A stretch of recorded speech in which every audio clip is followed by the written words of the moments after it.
Саламатсыздарбы? Улуу Кыргыз. Бүгүн 24-июль 2023 жыл. Мен жаңыдай ошол ой бөлүшүп коеюн дедим. 21-кылымга чейин адамзат көптөгөн эволюцияларды басып өтүп,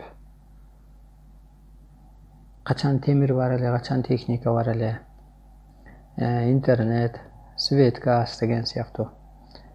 Ошол адамдын жерде улам көзү менен көрүнө бир нерсени ойлоп таап отуруп, ушунун баары эволюция десек болот да. Эволюция деген эмне деп түшүнбөй калбай.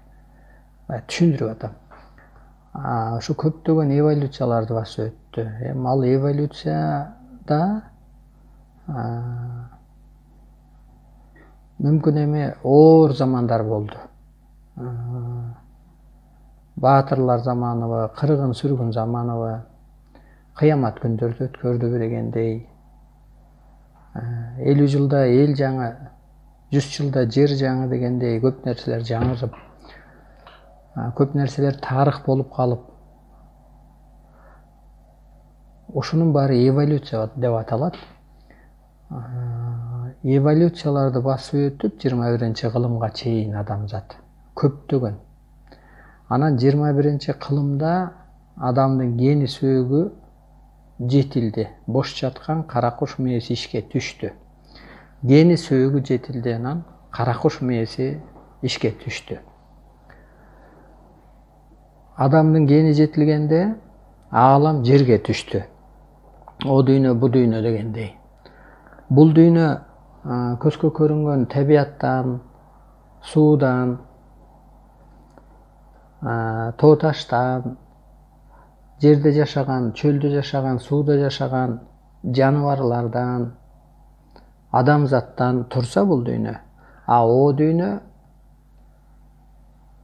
7 катар аалам бар дегендей, аякта ошол жерден өсүп өткөн адамдардын руху, Кудай периште, инопланетандар, жылдыздар, планеталар, ошонун баары о дүйнөгө кирет. Адамдын, бу дүйнөдөгү адамдын гени өсүп сөөгү жетилгендиктен о дүйнө күчтөрү жерге түштү. Бул ачыкта, мурун кичине мындай сылап сыйпап айткан болсок, эми азыр түзүлө айтканга туура келди. Ааламдагы Теңир Ата, Кудай адам корпусуна ээ болду. Абдылдаев Арстанбекти кийип, анан мисалга ал аурасы өзгөрүп калды да. Кандай? Мисалга баатыр кийимин кийип чыксаң деле сен ролдо баатыр деп карайт да мынтип. Дагы бир ролдо мүмкүн атанын ролун аткарар, бир кезде мүмкүн өспүрүмдүн баланын ролун аткарар. Ошол аура болуп чаналат да, мында көргөндө ата дейсиң. Ошол сыяктуу аурасы, Кудайдын аурасы өзгөргөндүктөн жаңы Кудай аталып калды. Эски эле Кудай адамдын гени, адамзаттын гени жетилгендиктен жерге түштү. Арбай, 6 катар ааламдагы күчтүн баары абанын составына түштү. Воздух, духов возит дегендей. Анан Кудай дагы түшүп, ошо жаралган жалгыз ал инсан атайын эле ааламдан арыналы элге ал келген дегендей жаңы Кудайды, то есть арстан алайды кийип, анан ал таңга ээ болуп Кудай. Мен жаңы Кудаймын деп аурасы өзгөрдү да, жаңы болуп калды, башка болуп калды. Адам кебетесин кийип калган Кудай болду. Анан мен табият аркылуу, экология аркылуу экономикасы көтөрүлгөн мамлекеттерди талкалайм деп, жандары күндүн дагы, жер эненин дагы байлык, бийликтин, адамзаттын 18.000 ааламды жараткан дегендей, ошонун жанынын баары Кудайда болгондуктан, анан жандар аркылуу ошо Аалам эмнеден куралган экен? Жерде жашап өткөн адамдардын рухунан куралган. Ошолор аркылуу башкарып атат дүйнөнү. Табият аркылуу башкарып атат жаңы Кудай. Ошентип асманда Кудай жок болуп кетти. Кайда кетти? Ал адам корпусуна кийди. Ал жан экен, энергия экен, материяны кийди. Ошондуктан асманда Кудайга сыйынган менен, суранган менен, ыйлаган менен эчтеке бербей атат. Жан Кудайдын талабы эмне экен? Кудай дагы ар доордо өз ордун алмаштырып турат дейт. Мисалга, кайда керек болсо ата ошол жака барат. Баласыныкына керек болуп калса, батагабы, тойгобу, кудасыныкына керек болуп калса, жамандык, жакшылыккабы барат. Же болбосо кайда керек болсо барат. Мисалга, жайлоого барды. Малыбы, адамдарыбы, анткени жай. Аяк оорлошуп кеткен кезде кыштоого келди. Анткени аяк кичине жылуучулук, тиякта тозок болгондо. Ошол сыяктуу Кудай дагы жерге керек болгондуктан жерге келди дагы, анан жерде бийлигин жүргүзүп атат. Жан Кудайдын дегеле Кудайдын талабы эмне азыр адамзаттан дегенде? Адамзат мына өзүңөр күбө болуп атасыңар азыр. Оор акыбалда. Табият кырсыгы, сырдуу кубулуштар, улуттар аралык үй бүлөлүк пикир келишпестиктер, бала чакасынанбы, мал пулунанбы керек болсо өлтүрүп коюп атат.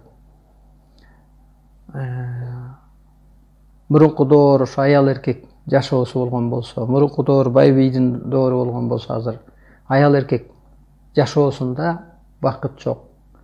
Ажырашып аткан андан көп, өлтүрүп коюп аткан, урушуп аткан, таштап кетип аткан мындан көп эми. Демек, Кудайдын буйругу ушул болсо ошондой болот да.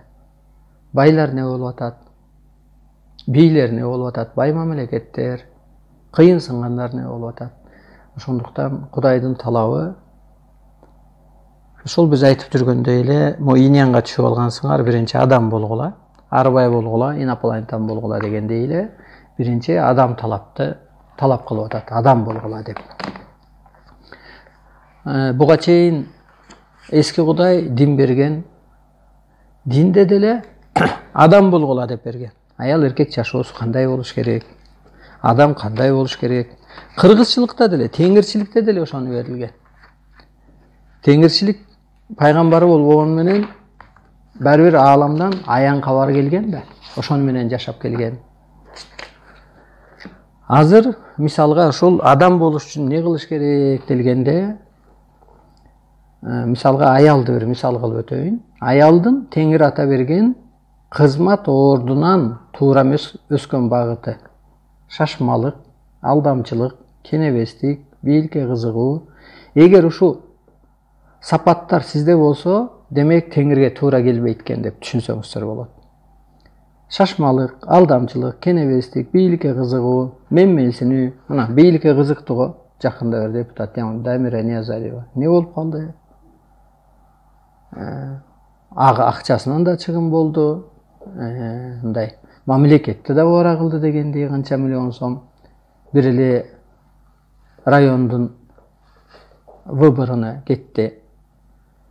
Менменсинүү, бирөөнү башкаруу, күйөөгө теңелүү, куру намыс, мактанчаактык, катуу кыймыл, куру кыял, байлык бийликке кызыгуу, жасалма мамиле, эки жүздүүлүк, кыянатчылыкка баруу, сезимсиздик, тилге кирмелик, жеңилдик. Бул сыпаттар болсо аялда ичи кылтырак, сырты жылтыраган эле адам сыпатын кийген бир буюм катары болуп калат. Аялдын табыгый орду, Теңир ата берген орду кандай болуш керек? Сыпайы мамиле, назик, купуя сырсактоо, токтоо, жөнөкөй, кечиримдүү, тил билгилик, чечкиндүүлүк, акырын кыймыл, карапайым, кайрымдуу, илимдүү. Аял Теңир тараптан көп милдеттер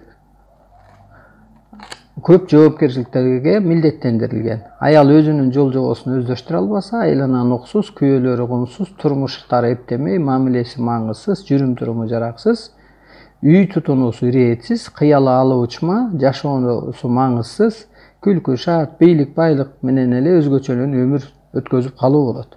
Аял өз жолунан адашкан болсо, зор кыйынчылыктар, оор турмуш пайда болот. Жогорку күчтөр аркылуу жазаланышат. Мына бул жөн эле бир аялды. Анан бул чындыкпы? Ооба, бул Теңирдин буйругу чындык. Андан ары эмне болуш керек? Адам сыпатка өткөндөн кийин улуулук өтүш керек. Ары бай деген сөз арың бай. Жаның барбы? Арың турайын. Намысы жок, ары жок дегендей эле ардандым дейт го. Ошондой эле ары бай, жаны бай, жан дүйнөсү бай, башы бай, көптү көргөн, көптү окуган, көптү уккан дегендей. Ошентип, ошол адамдар улуу болот. Ошол улуу болгон адамды улуу күчтөр киет. Бул доордо Кудайдын талабы ушул, өлбөс бол деп атат. Өлүмдү ким жараткан? Кудай жараткан эмес, адам жараткан. Адамга Кудай баарын берген. Мына мисалга кыжаалат болсоңуз, кысылсаңыз, мындай ааламга периштелер, пенделерди качан кырсыктырат?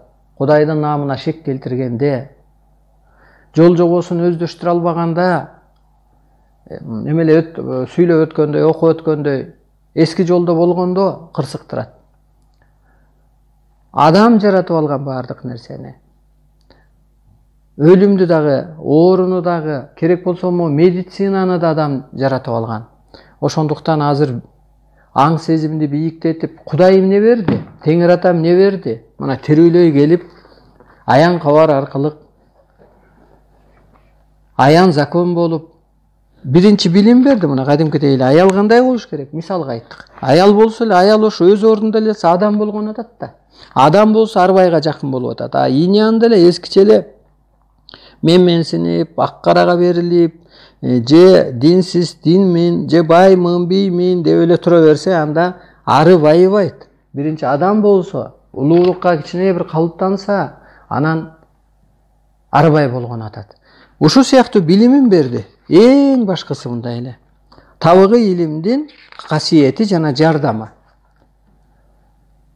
Ар инсан чын дилден ийилип, илим тереңине сүңгүп кирсе, өзүн өзү тейлесе, терс сыпатын жойсо, каалаган максатына жетет, турмуш оңолот, ден соолугу жакшырат, жашоодон ордун табат, оомат тизгинин кармайт, Кудай колдоосуна ээ болот. Жардамы бул табыгы илимдин.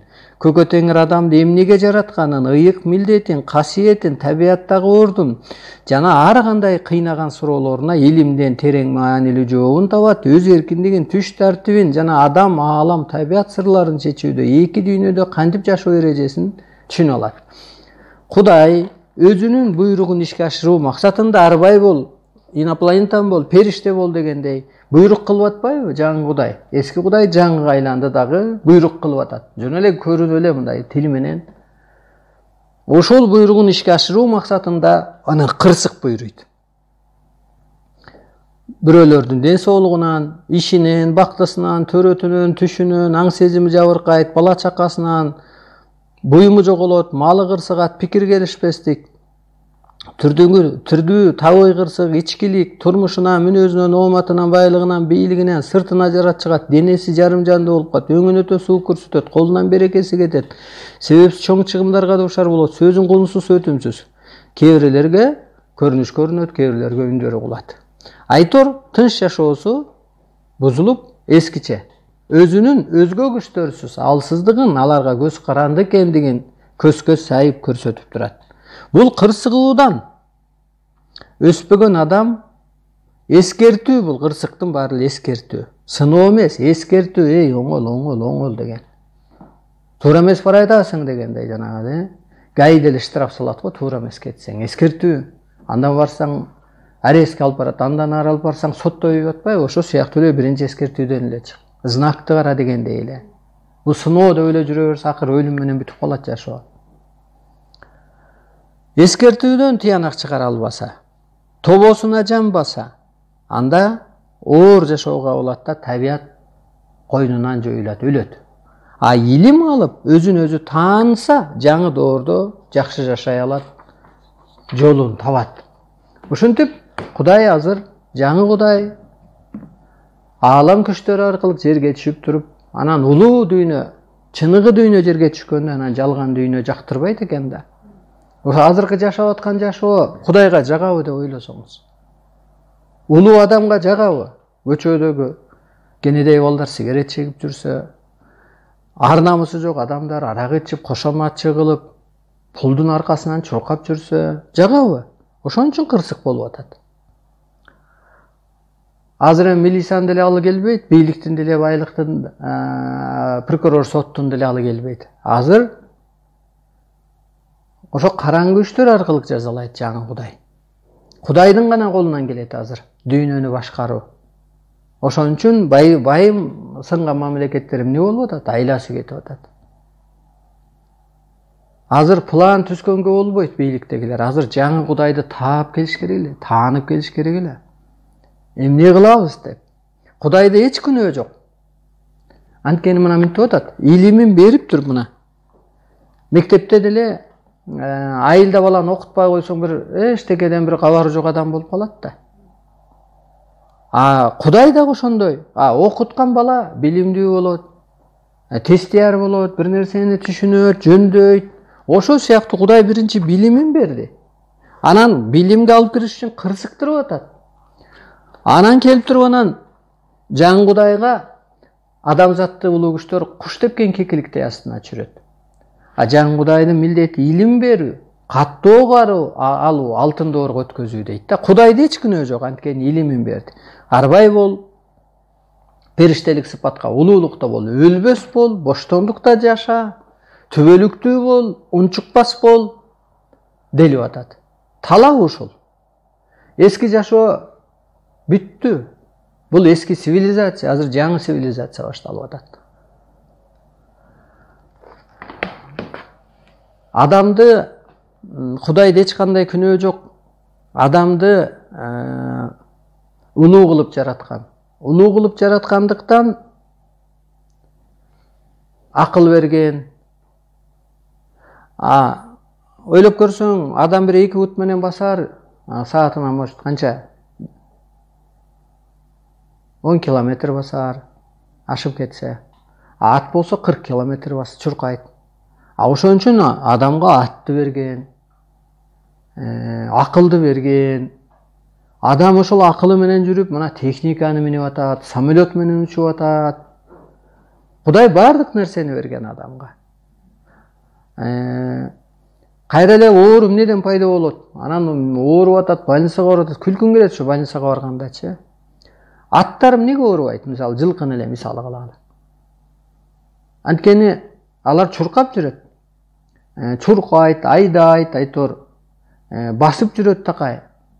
Адам ошо 2 буту менен бут берилгенден кийин басып жүрсө эле организм түзүгүрөөк иштейт эле, чуркасабы, кыймылдасабы. Ачка таянып калган жаныбар көрө элекпиз. Таяк таянып калган жаныбар көрө элекпиз. Сахар менен же болбосо дагы эмне деп коет? Давлениясы бар жаныбар көрө элекпиз. Көрдүңүзбү? Жаныбарга эле салыштырса, жаныбардын акылдуусу эле адам болуп атат. Адамдын жалкоолугунан эле, кенебестигинен эле өзү ооруп атат да. Мисалга, Союз убагында оору уккан эмеспиз? Өтө алыптыр, анан боорун алмаштырыптыр, анан жүрөк алмаштырып, эч оору уккан эмеспиз. Эмнеге деп ойлонсоң, ошончо кыймыл бар экен да, малдын түйшүгү, чарбанын түйшүгү, чөп чабык, сакт мал дегендей. Адам ошончо кыймылда болсо эле, демек оору болгон эмес экен да. Арам тер чыгып турса, кара тер чыгып турса, баягы маңдай терим менен, адал эмгегим менен тапкам дегендей, ошонун баары жугумдуу болуптур. Азыр болсо адам эмнеден ооруп атат? Бекерчиликте. Ою менен байып атат, ою менен бир жаман жакшыны ойлоп алып атат. Өзүнүн ордун билбей, укугун, утушун билбей, бирөөлөргө теңелип алып атат. Кичигеле бала чоң адамга теңелеш эми ал өзү туура эмес да. Ал чоң атаңдай жашап көр, же анын возрастына жетип көр. Ошондуктан эскиче жашоо, эскиче ой менен жаңы Кудайды тапкыча, жаңыча жашагыча, жаңы психологияга ээ болуп, жаңы цивилизация менен жашагыча эч кандай өнүгүү болбойт. Бул мамлекетте да эле, дүйнө адамзатта эле болбойт. Керек болсо табиятта да болбойт. Себеби табият Кудайдын аткаруучусу, кабарчысы. Табият Кудайдын көзгө көрүнгөн керемети. Табият улуу табиятты жаңы Кудай кароого алды. Улуу, ал адамдан да улуу. Мындай кудурети, керемети, берген мөмөсү, жемиши, суусу, жери адамдан улуу. Адамга эне ал, эне. Ошо улуулар талкалайт, улуу күчтөр талкалайт адамзатты, арбайлар. Аталар да алар, чоң ата дегендей, тил дегендей, жек көргөндөй. Улуу Кудай, улуу да. Ошентип жакшы күн болбойт, табиятта деле жакшы күн болбойт. Анткени адамзат өскүчө табият кырсыгын токтотпойт. Адамзат өскүчө, жаңы доорго өткүчө, жаңы Кудай кырсыгын токтотпойт. Жаңы Кудай кырсыгын токтоткуча, ал эмне деген сөз? Мына кырсык турат деп атпайбы, ден соолугунан бала бакырасынан жана башка. Эмнеге дегенде эскичиликтен ансыз адам чыкпайт. Өлүмсүз. Жок дегенде азыр же өсүп кутуласың мына, өскөн адам. Бак өсүп кетсе кутулат го, бийик болуп кетет. Отуруп калса аны бирөө сындырып кетет, эртең куурап калганда отуңулуп кетпейби? Бука жөөлөп кетпейби? Ошол сыяктуу эле адам азыр өсүп кетпесе өлүп кетет.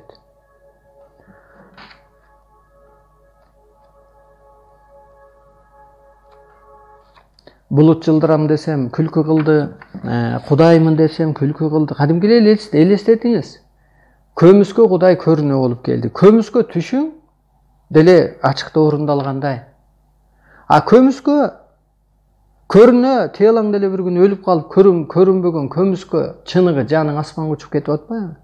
Ошо чындык өзү ааламда, чындык өзү улуулукта, чындык өзү караңгыда болгондо эми ачыкка чыгып атат. Медицинага кайрылуу бул жаңы доордо. Бул алсыз аң сезимдин белгиси. Медицина окуп берейин так. Өзүн өзү кол менен дарылоо. Бул алсыз аң сезимдин белгиси жана алтын доорго чейинки инсандардын иши. Сезим мыйзамына чейин адамзат жанга баш ийбегендиктен могу тан мурун энергия келе электе айыгып таасир берген жанга, танга. Азыр жан дүйнө кереметине же нурданып аткандык, же улуу күчтөр жерге түшкөндүктөн ар бир адамды кийип атат дагы. Азыр жан дүйнө кереметине ээ болгондуктан пенде кутучага кол күчү медицина алсыз калат. Бир гана доор мыйзамы даба болот. Кудай ооруну, пендени, ооруну адамдын көкүрөгүн ойготуу үчүн берип атат. Медицина ооруду алтын доорго чейин кызмат көрсөткөн. Көктөн ааламды, табиятты, адамзатты таанытуучу табыгы илим түшкөндөн кийин медицина пенде кутучанын айыктырууга таасири тийбейт. Себеби астрология өзгөргөндүгүнө байланыштуу адамдын анатомиясы өзгөрдү. Адамдын анатомиясы азыр астрология ролун аткарып атат. Ошо психологияда, ошол аурада жашаш керек жаңы доордо. Мына мен Абдылдаев Кудайдын ролун аткарып атат астрологиядан. Ал астрология аалам. Арсылайдыгийди анатомиясын, анын анатомиясы ошо астрология аалам ролун аткарып атат. Ошо психологияда жашап атат, ошол аурада мен Кудаймын деп жашап атат. Ошондо гана бул анатомия жашап калат. Жок, сиз эскиче эле пендемин, байкушмун, жесирмин, жетиммин, аялмын, эрмин, баймын, биймин деп жашай берсеңиз, анатомияңыз тез эле ууланып кетет. Писик, шишик, жара, вирустун түрү, рак жана башка болуп эле. Ошондуктан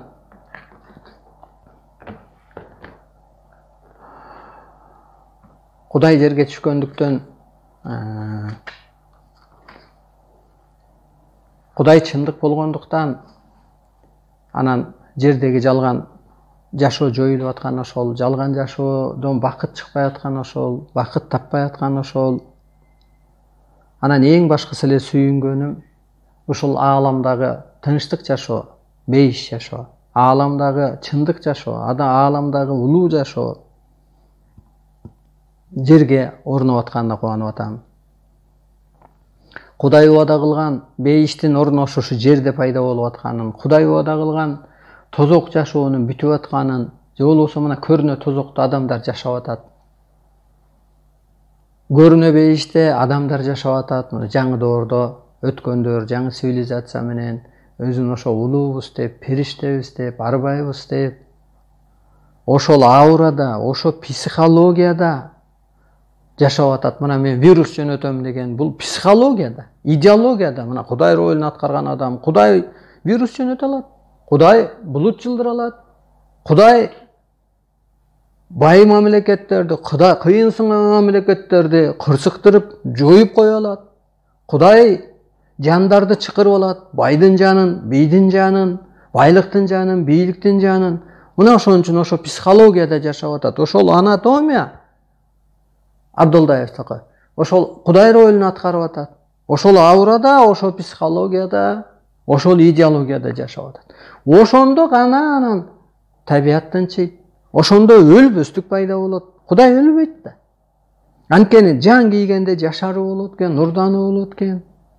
Эскилерин кетет экен. Бирөөлөр мына шишикти, анча-мынча ооруну жамандап атпайбы? Жок, ал энергия кийгенде, жан кийгенде ошонун баары косколуп атат. Ошонун баары нурданып атат. Ошонун табыгы илимге түшө калса эле, жан Кудайды таба койсо эле өз орду менен кеткен атат. Мына көрүнө эле Кудай эмне деп атат?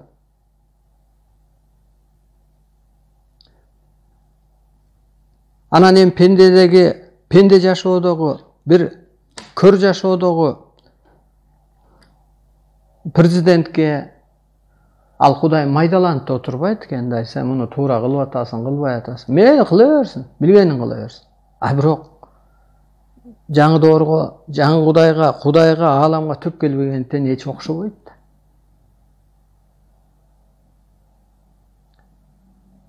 Кудаймын деп чыкпасаң, сен адамзат кайдан табат деди да. Анан эми арга жок, анан 2019-жылы Кудайым деп чыктык да. Сооронбайдын убагында тактын өткөрүп бер, кыргызды улуулук өткөрбөйлү, мына улуулук өткөрбөйсек. Кыргыз өзү улуу. Ошо улуттарды ээрчип эле ар улуттун улагасында калып атат. Кыргыз улуулугун тааныбаса, улуттарды ээрчип аташса ар улуттун улагасына алып. Мына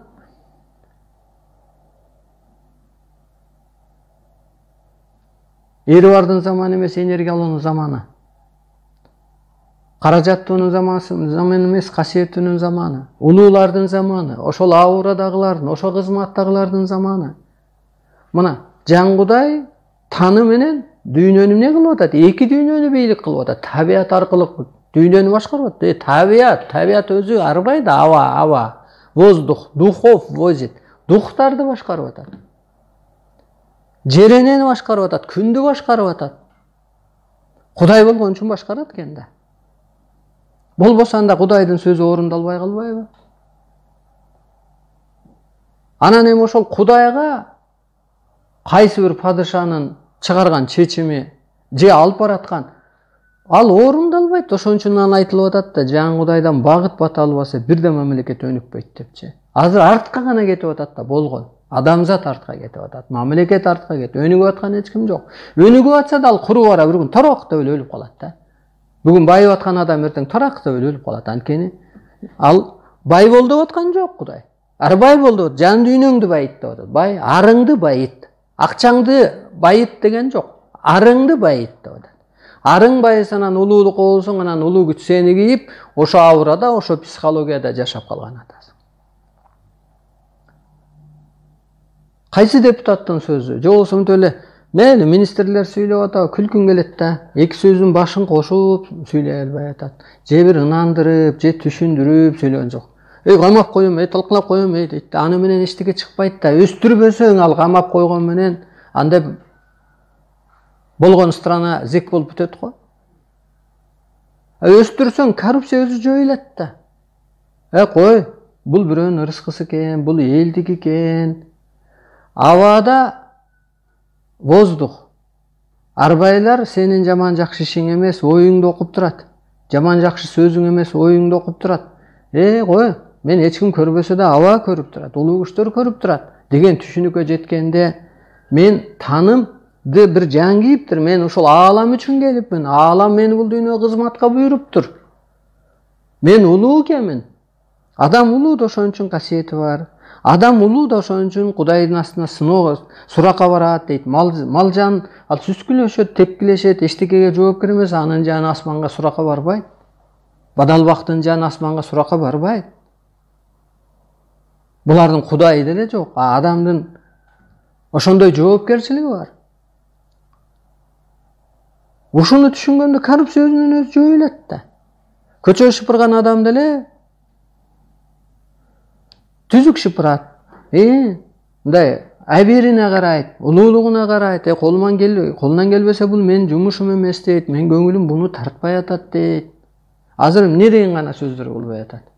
Акылбек Жапаров айтыптыр дейт. Мугалимдин баары эле Кудайдын колунан жойго чыккан дейт да. Анда Кудайдын жолунан, Кудайдан жойго чыккандар балдарды окутса, ал кимди көрүп айтты? Кантип эле эми ошол мугалим деле балдардан уялат, балдардын астысы болгусу келет, балдардан билимдүү болгусу келет. Кандай бул сөз? Мындай бир нерсеге таянып айтыш керек да, мен Кудаймын дегендей, мындай основа болгондой, мына мен Кудай болгондуктан мен бийлик кылып атам го. Көрүнө эле. Эски Кудайга сыйынгандар эчтеке кыла албай атат го. Сыйынып коюу жеңил. Бул аалам ролун аткаруу жеңил эмес, бул көрүүнү аткарасың. Сыйынып коюу эмне? Сакал коюп аласың же чокунасың же элди туурап коесуң. Окшоп атабы, окшобой атабы, ал бир жөн эле бир мындай. Путунун вечерний класска барганга окшош да, билсең билбесең эптеп көрүүнү бар, фамилияң катты алып эптеп бир аягында аттестат алып койсоң же көйлөк алып койсоң болду. Ошого окшош да. Бул аалам ролун аткаруу. Бул аалым дегенде асман жерде иликтеш керек, чындыкты. Анан ошондо баягы бирөөлөр жамгыр жаадырган, ал адамдын колунан келген эмес баарынын. Бирөөлөр умайлык кылган, ал баарынын колунан келген эмес. Бирөөлөр ойлялык болгон, ал баарынын колунан келген эмес. Ааламдык дастан айтылган жерде, манас айтылган жерде тазалануу болот, ирээттөлүү болот. Анткени ааламдык сабак, ал аалам жөнүндө сөз болуп атат. Арбайлар жөнүндө сөз болуп атат. Ал баарынын колунан келген эмес. Ошол сыяктуу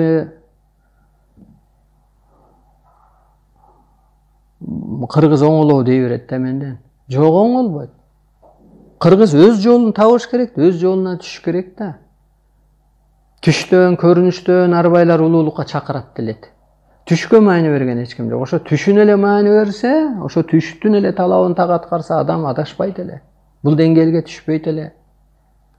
Элиң түлкү болсо түлкү бол дегендей эле баары түлкү болуп алды. Мына заман ошондой бузулуп кетти. Ал өзү болбойт да, улуулар болсо мындай баскынчылык болбойт эле. Бул мындайча айтканда бир үй бүлө деп эле ойлот. Үй бүлө өспөсө, үй бүлө бийиктебесе, аң сезими бийиктебесе, ак караны тааныбаса, кырсыктай берет. Бирөө токмок чөп келдим дейт, эшикке чыгып, аң сезим пас болсо урушуп келет. Бирөө жан дүйнөсү жарды болсо бирөөдөн кагуу жеп келет. Бирөөнүн билими жок болсо машинени сүзүп келет, правиланы билбей. Ушул сыяктуу эле да бул государство ошентип түгөп атат. Артка эле кетип атат. Табият качан оңолот? Табият адамдан улуу деп билиңиздер. Табият улуу, табият. Эне о адамдын аң сезими өскөндө гана тынчыйт. Жер эне болсо, аалам ата болгон. Үйдө эне тейлейт, үйдө эне көп болот, ата болсо эртели кеч болот дегендей. Аалам асманда энергиясы менен болсо, жерде табият анын аткаруучусу, кабарчысы болгон эне да кабар айтат. Атаң мындай деп атат, мындай деди дегендей. Же апаң айтсаң анан атаңа мындай өзүнүн тили менен, өзүнүн методикасы менен мындай акырын сылык сыйпа жеткирет го. Мынтип калыптыр, мындай болуп атыптыр, тил тең тушта мынтип атыптыр деп.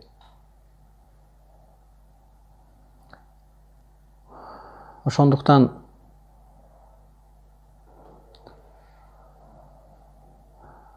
ошол мен көрдүм, айылдаш сот, жогорку соттогу аял келип, аял аалам ошентип пиязды тууруп атыптыр. Демек ачуу, ал пияз ачуу го.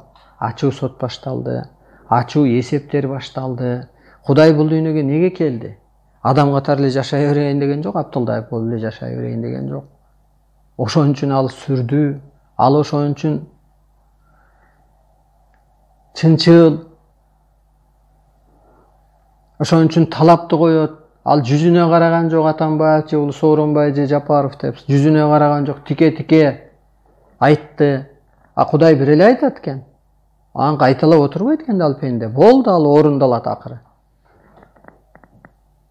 Кудайды адам жеңеби өзү? Ошон үчүн анан айтты да, ой аалам жеңилбейт, соке деп айтты да. Мен жеңдим дегенде, ой аалам жеңилбейт, сен бир убактылуу биринчи раундда жеңип атасың. Жеңсең анда сен элди өстүрүп кет, куткарып кет, жеңгениң ошол. Баатыр куткарып кетет го. Баатыр барып жерди бошотот го.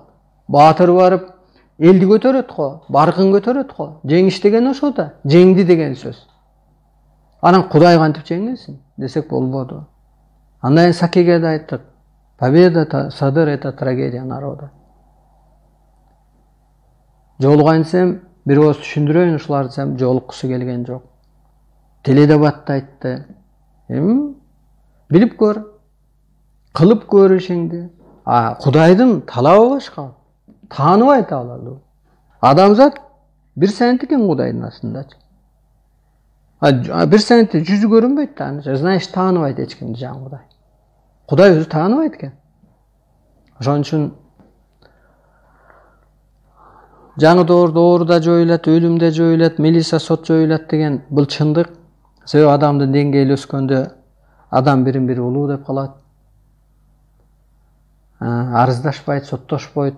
Адам улуулукка өткөн кезде нурданганда ал оору мээсинен чыгып кетет, өлүм мээсинен чыгып кетет. Керек болсо улут, жыныс, дин мээден чыгып кетет. Анткени ал ооба бергени чын Кудайдын. А бирок ошол мезгилде адам өсүп келатканда берген бир кезде динди. Адам болуп тургула. Аялдын оорду, эркектин оорду деп. Сөз көп эми мен айтпаган сөз калбаптыр. Майдалап айтыпмын. Ошо эфирлерде бар.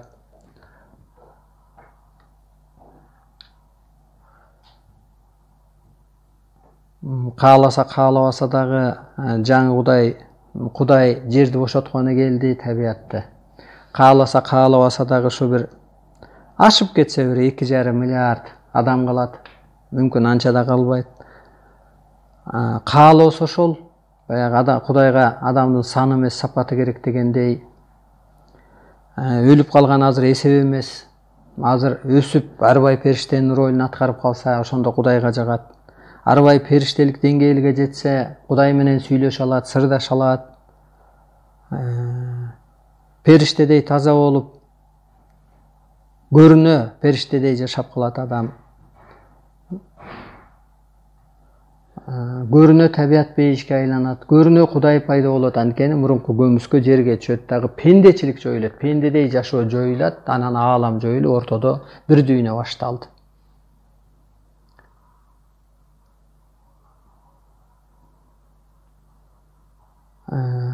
Арстан алай корпус айтып атат. Адамзаттын салды колуна кишенди, адамзат аргасыз ишенди делет.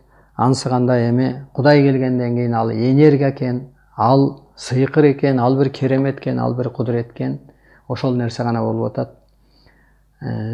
Дин түрүндөгүлөр азыр сактанып кала алган жок.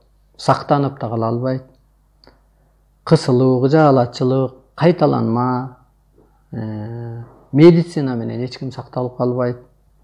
Эски пендечилик менен эч ким сакталып калбайт. Байлык, бийлик жана башка түшүнүк менен, тууганчылык менен. Ошондуктан бир гана жол жаңы Кудайга кошулса калат, болбосо куурайт деген закон иштеп атат. Кудай бул дүйнөгө неге келиптир? Жер энени бейишке айлантканы, куткарганы, адамзатты улуулукка өстүргөнү. улуу болсо, ошол билим менен өссө, анан гана калат. Болбосо куурайт. Анан ошо көз ачыкпыз, анан сен каныкей экенсиң, анан сен манас экенсиң, анан сен чоро экенсиң дегендер жаман көп экен. Силер айныбагыла, Кудайдын мыйзамы түштүбү, андан артык эчтеке жок. Бул эски динге да туура келбейт, көз ачыктык.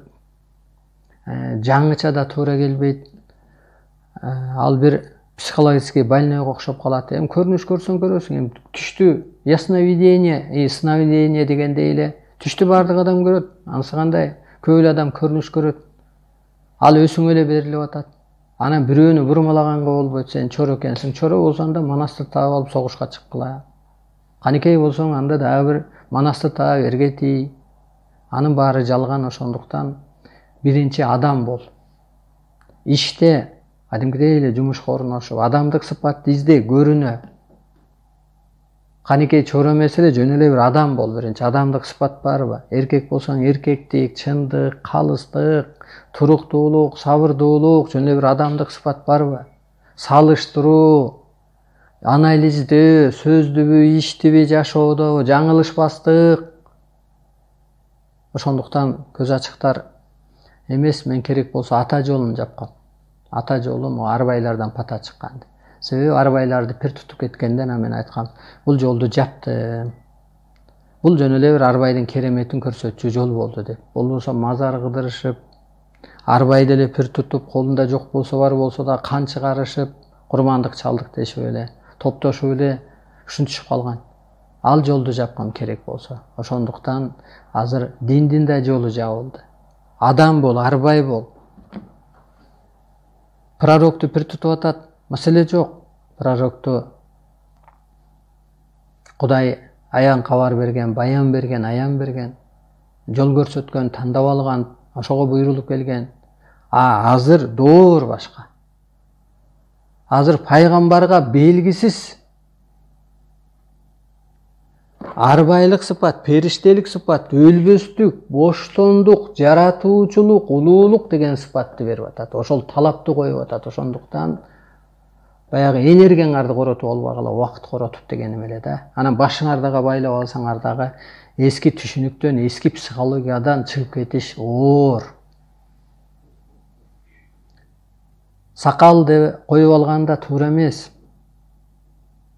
Сакал дегендин өзүнүн дагы касиети бар.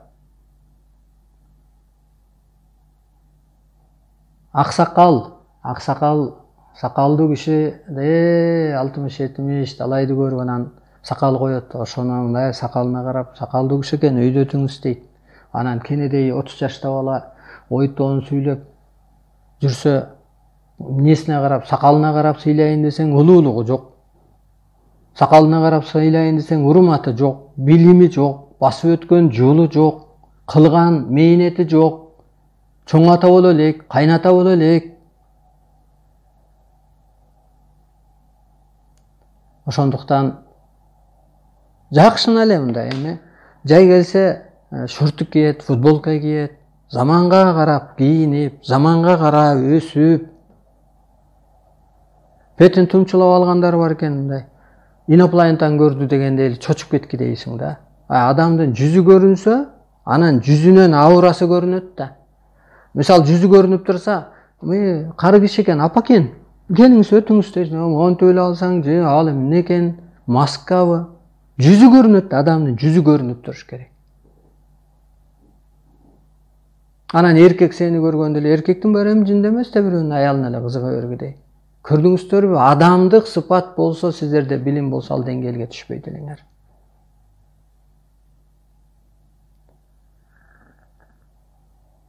Чындык жакшы да, баардык нерседен чындык жакшы. Улуулук жакшы, билимдүүлүк жакшы.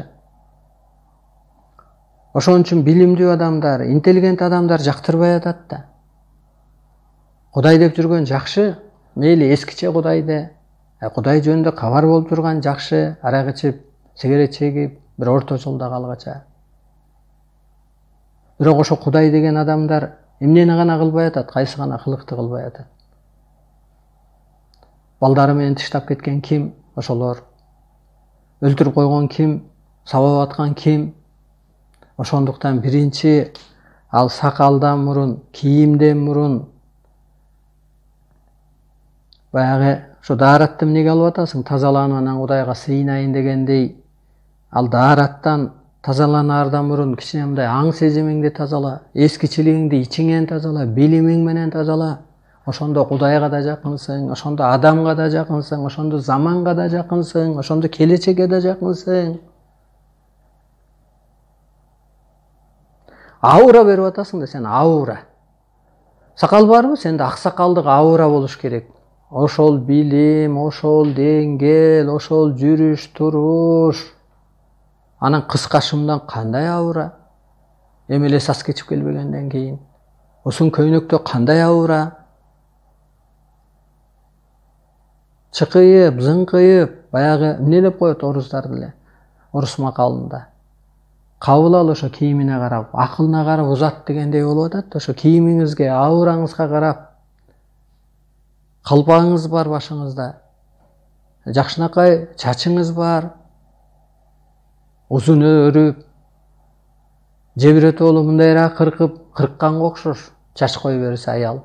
Мындай анда жарашып турат кыз балдардыкы. Ой, мындай эле такыр эле жайып коюу. Биз илгери кинолордо көрчү элек. Күйөөсү өлгөндө ошентип чачын жайып, ыйлап бакырып. Же ал жарашпайт, же бул этикага, же тиги этикага туура келбей атат. Ошондуктан сыпат деп аткан ошол да, сыпат, ыйман экөө бир. Сизде ыйман болсо ошончо сыпат болот. Улуулугуңуз ошо билимиңизден, кылган мамилеңизден, ниетиңизден, пейилиңизден, керек болсо баскан турганыңыздан, кылган аракетиңизден байкалсын. Ошондуктан бул аура деген ошо да, аура деген кийген кийим. Аны адам чочуп кеткидей. Же бир эски заманга окшобойт, баягы жокчулук, покчулук, эптеп бир баягы бөз деген материалды эптеп түшүрүп, бычмачы жок кезде, мындай бычмачыга барсаң, белиңди өлчөйт, алыңды өлчөйт. Караңыз жанагы султандардын киносун.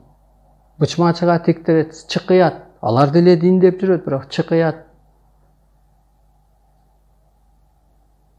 Султан андан кийинки эмне деп коет жанагы? Бийлериники деле, солдаттарыныкы деле жөн эле бир бычмачы, азыркыны кийбесеңиз да. Ошондуктан кийимине карап кабыл ал дегендей эле, кийимиңизге карап эле мээңизди окуп коюп атат да. А кийимиңиз чыкыйып турса, эми азыр заман жакшына, эч ким эски кийбей калды, эч ким жамаатчы кийбей калды. Жакшына кийинип барсаңыз, кийимиңизге карап интеллигент экен дейт, улуу адам экен дейт, кордук көрбөгөн адам экен дейт, же кор болгон адам экен дейт. Аураңыздан эле көрүнүп атат ошунун баары эле. Түйшүк тартып калыптыр, бетинде жаракаты бар экен, же болбосо тырышы бар экен, бырышы бар экен, же болбосо шырамы бар экен дегендей эле кеп да. Бул далайды көргөнбү, согушту көргөнбү, бул же күйөөсү урганбы, же болбосо ит талаганбы дегендей карайт да. Ошондуктан биринчи адамдыкты катуу издеш керек. Адамга ошо аураңызга карап, анан Кудай мамиле кылат. Аураңызга карап, анан периштелер таза жерде болот, таза кармалды идишти таза жуу дегендей, сиз таза жүрсөңүз, ошо кийимиңиз деле ирээттүү болсунчу, заманга жараша эле. Андан аалам же ата тегербай же дин чанып кетпейт. Ошондуктан мындай идеология өзү туура эмес болуп атат. Кудайды чаңган эч ким жок, пайгамбарды чаңган эч ким жок. Ошон үчүн баардык пайгамбарды түшүнгөн адам баарын кабыл алат. Мейли кайсы динде болсо да, бул Кудайдан буйрулган адам, бул жөн адам эмес. Мунун мужизасы бул болгон, сыйкыры болгон, бул керемети болгон, бул заманда бул төрөлүп келген деп. Ошол сыяктуу Кудай деген адам кимди болсо кабыл алат, түшүнө алат. А бирок сын сыпатта да болуш керек. Ошол аң сезим өтө ылдый болгондуктан жоопкерчилик кызматта турат, жана төрөт үйүндөгүлөрдүн чыгып аткан чыры карабай койду. Ошо колунда жок адамда да Кудай болот. Кудай кимдин жанында десе, бирөө сураган тура, ошо Кудай мен сага Суусасаң суу берейин. Оорусаң да бир ушу кызматыңды кылайын десе, анан айткан тура Кудай. Мен эмеле алдыңан чыксам карабадың, суу сурасам суу бербедиң деп, кандай десең, ошо мен ооруп аткан адамдын жанында элем, сенден жардам сураса жардам бербедиң. Суу сураган адамдын жанында элем, суу сурасаң сен бербедиң деп. Ошо мукташ адамдын жанында Кудай бар. Ошол жөнөкөй, ошол ал бир периште сыпаттуу болуп келгендиктен пендечи анын байлыгы жок. Ошол наоборот, ошол эң жөнөкөй адамга жардам бериш керек эле. Адам улуулукка өткөн кезде ошолорду караш керек эле. Бул жөн адам эмес экен. Жанагы садаганы эмнеге бергенге адам таппай калып атат? Мен мүмкүнчүлүгүм бар экен ушуну өстүрүп кеткенге, ушуга жардам берсем мен Кудайга бир жагат экенмин, ата теги арбагына жагат экенмин. Анан ошо жүзүнө карап, анан акча бергенине карап калса, анан медайым, медик. Бул периштени чагылдырып туруш керек. Анан кайсыныңыз периште? Колунда жок адамды карабай койсоң. Периште ошо колунда жок адамга келет. Жардамга мукташ адамга келет. Ал бир наристе, ал бир периште төрөп атат. Ал бир Кудайдын буйругун төрөп атат, Кудайдан буйрулган үчүн. Анан аны карабай кетип, анан алар ооруп калып, алар өлүп калып. Угуп атабыз эми бул турмуш белгилүү эле болуп атат да. Ошондуктан бул улуулук өтмөйүн кризистен чыкпайт. Деги эле дүйнө эли, бөтөнчө кыргыз эли. Кыргыз эли эми байлыкты көрүп атат да. Европа жетишкен мамлекеттер байлыкта чанып, кымбат машина минбей, бир кичирээк комфортный машина минсе, керек болсо велосипед тээп алып, мындай жан дүйнөгө байлыкты жакындатпай басып өттү да, жашап өттү алар. Өткөн болсо ошон үчүн өнүккөн мамлекеттер биринчи алтын доорго өтөт. Анткени басып өткөн бул жолда. Эми кыргыз эми байлыкка келе атат дагы. Бар эле алсам, керек болсо бир пресс чөп болсо деле алсам деп ойлоп атат. Ошондуктан жакшы болбойт. Бул чындык болмогон жерде тынчтык болбойт да. Жашоодо өзү үйдө деле чындык болбосо тынчтык болбойт. Эрде аялдын жашоосунда деле чындык болбосо тынчтык болбойт. Урушат, талашат, тартышат. Ошондуктан бул чындык орномойун тынчтык болбойт. Чындык орномойун баары бир кырсык, кыйынчылык болот. Бир гана жол ушул улуулукка өтүү. Буга дин да жардам бербейт. Дин менен путу иштетпеңиздер. Ал бир адам жашоосунда арбай этап башталып электе 21 кылымга чейин берилген ошол убакыттагы эволюцияга гана жарактуу болгон Кудай өз сырын, аалам жашоосун, келечекти өтө кыска аң сезимдин эң төмөнкү түбү менен түшүнүп берген. Чамбаш керек, ошо ар доордун өзүнүн илими болот. Улуу кезде улуулча байланыш, улушча кудас өк менен катыш болот. Мектепте сен аны менен жумушуң жок да. Ошо сыяктуу бул эски доордо берилген. Ошондуктан жардамы тийбей атат. Ошол идеологияга карап адамдын аң сезими, психологиясы калыптанып калган атат. Ошон үчүн бир гана жол ушул табыгы илим. Татаал көп кырлуулукту талап кылат. Табылма илим эч сыры жок. Эмне акен, быкен, ошондой эле бир окууга өтөсүң. Бирок анын жашоодо, келечекте жаңы доордо пайдасы болбой калып атат. Өсүп алыңыздар, эми өспөсөңүздөр жаңы Кудайга кошулса калат, болбосо куурайт дегендей, мен Кудайдын каалоосу, куурап калуусун каалаган жок. Анткени Кудай өзү жараткан, ата ал, өстүрүп калышын каалап атат, өсүп кетишин каалап атат. Ошон үчүн билимин берип атат. Ошон үчүн баягы жаман айтпай жакшы жок дегендей, сөгүп атат, тилдеп атат, өкүрүп атат дегендей, кырсык буйруп атат, сыноо буйруп атат. Өсүп алыңыздар.